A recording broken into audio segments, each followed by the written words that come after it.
Hello, boys and girls. Welcome to Wednesday Storytime. And I want to say a special hello to Malia today. How are you, Malia? So, still on the stories that Jesus told, this one is called The Kind Stranger. The land where Jesus lived was divided into three parts. Judea was in the south, Galilee in the north, and Samaria in the middle. The people of the south hated those who lived in Samaria. They said many unkind and spiteful things about them. One day, a Samaritan left his home to go south on business. To reach the town of Jericho, he had to pass through the capital city, Jerusalem. Now, no one liked to travel alone between those two towns. The road ran through rocky cliffs. No trees, no grass, just bare crags. In the cliffs were caves, and in the caves lived robbers. These men made their living by stealing from travellers. Earlier that same day, another man set out to walk to Jericho. He knew it was risky going alone, but he hoped all would be well. As he walked, he looked around. He was ready to run the minute he saw other men in the distance, but he never saw them. The first he knew was a shout. Then the thieves were all around him.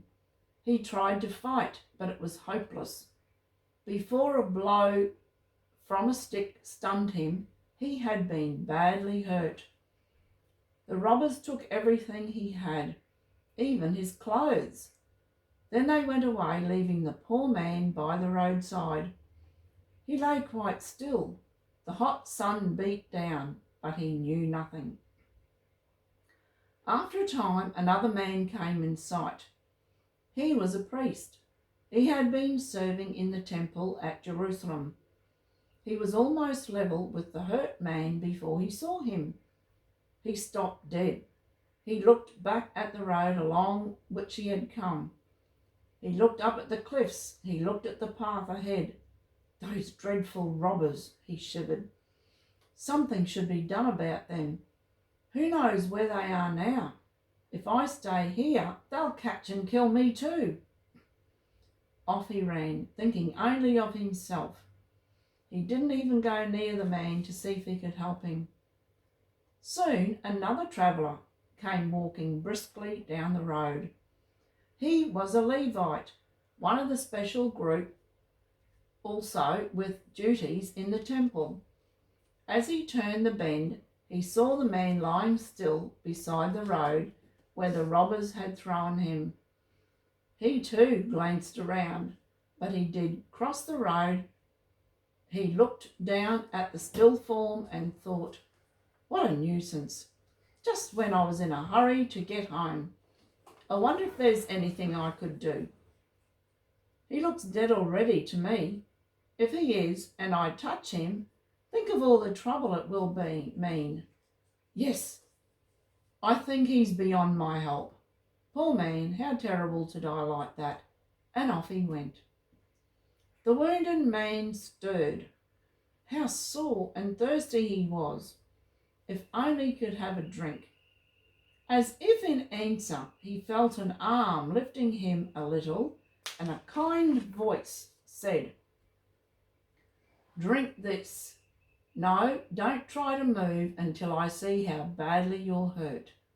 There, that's better. Now just lie still." Gentle hands moved over his hurt body.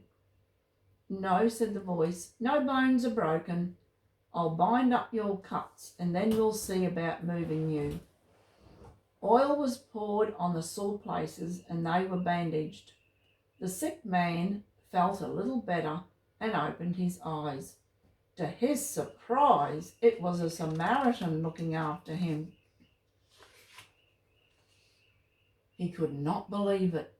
At last he said feebly, "You're from Samaria.